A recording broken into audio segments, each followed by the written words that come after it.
కాల్ని పట్టుకోగలిగిన వాళ్ళు మాత్రం అలాగా పైకి తీసుకురావడానికి ట్రై చేయి.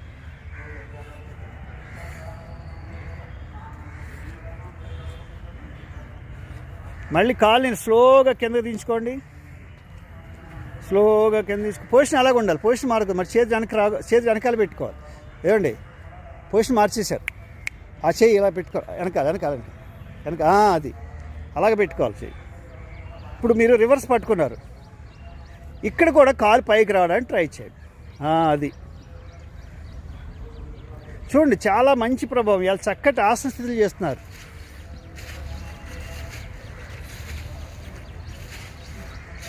Very good, very good, very good, very good.